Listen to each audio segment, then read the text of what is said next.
जय जिजाऊ जय शिवराय सर्वांना। तर स्वागत आहे तुमचं माझ्या एका नवीन व्हिडिओमध्ये। तर आज ना मला एक रेसिपी शेअर करायची होती। म्हणजे साधारणच रेसिपी आहे पण खूप छान लागतं। म्हणजे भारी म्हणजे मी आपलं पनीरची भाजी असते ना त्याच्यामधलाही फिकी पाडणारी ही भाजी आहे। पण त्याच्या अगोदर मी सकाळचे कामं आटपायला घेतले। किचन वगैरे माझं खराब झालेलं होतं आणि ज्या दिवशी आळत असतं ना त्या दिवशी नेमकं म्हणजे खूप कंटाळा येतो आणि त्या दिवशी जास्तीचीच कामं असतात। तर आज कपडे वगैरेही खूप पडलेले होते, पोरांचे शाळेचे ड्रेस वगैरे खूप आणि आज काय झालं होतं ना, माझं मूळच नव्हतं स्वयंपाक करायचं। सकाळी लेकरांना साबुदाणा दिलेला होता डब्यावरती आणि आमच्यासाठी मी उपमा बनवायला घेतलेला होता, कारण की पोहेही मला जास्त काही आवडत नाही म्हणून। आणि मला खायचीही इच्छा नव्हती आणि करायची इच्छा नव्हती का काय माहीत नाही। मला खूप म्हणजे अस्तव्यस्त झालेलं होतं माझं। पण मला कसं आहे ना, अस्तव्यस्त झालं तरी मला ओटा स्वच्छ लागतो। बाकीचं मग बाकीचे कामं जे असतात ना मी ते हळूहळू तरी करत असते। पण किचन जो ओटा आहे ना, किचन मला स्वच्छ असतं, बाकीचं घरही मला स्वच्छ दिसतं। म्हणजे असं होऊन जातं माझ्या मनाला, काय माहीत काय होतं असं। पण मला तरी असं वाटतं की किचन स्वच्छ असलं तर मग बाकीची कामं मी नंतर करतच असते।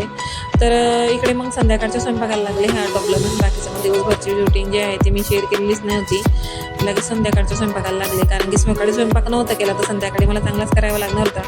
पुरं साबुदाणा जर करला असता ना त्यांना जेवणासारखं असतं। तर इकडे मी मसाला भाजायला घेतला। याच्यामध्ये कांदा, लसूण, अद्रक, खोबरं आणि टमाटर मस्त असं व्यवस्थित भाजून घेतलं आणि ते थंड होईपर्यंत म्हटलं चला। इकडे वाटाणे जे होते माझे ते मी शिजायला टाकलेले। आता अगोदर माझं ठरलेलं होतं की बा आपण पनीरची भाजी वगैरे बनवूया, मटर पनीरची।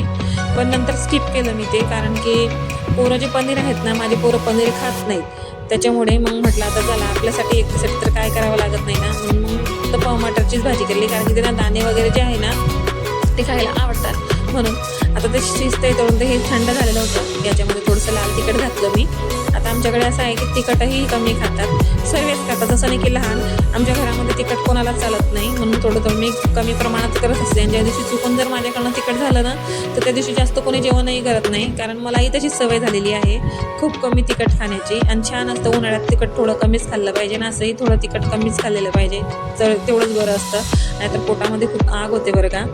नंतर आपल्या इकडे वाटाणे जे होते ना तेही शिजून पूर्ण झालेले होते।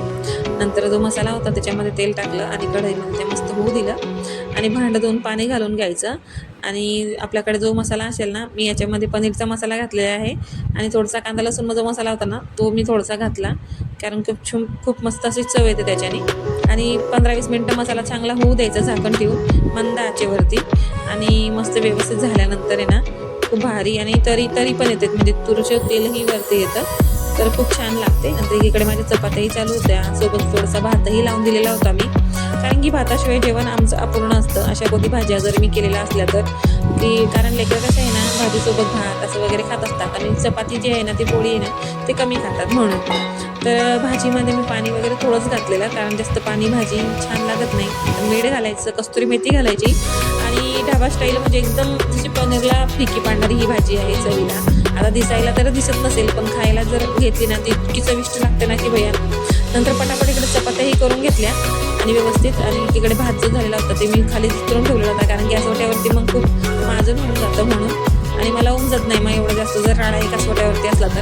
आणि इकडे आपली भाजी मस्त अशी उकळी आलेली होती आणि नंतर म्हटलं चला आता गॅस बंद करते आणि थोडीशी तरी येऊ देते गेला, कारण की तरी आल्यानंतर मग लेकरायलाही खूप आवडतं असं म्हणजे थोडंसं। आणि नंतर इकडे मस्त ताट केलं देवाला दाखवायला। तर हे पापड जे होते पालक पापड, याची रेसिपी मी शॉर्ट्स व्हिडिओमध्ये सेंड केलेलीच आहे। तर हे जेवणामध्ये आणि लेकरांना असं खायला खूप आवडतात।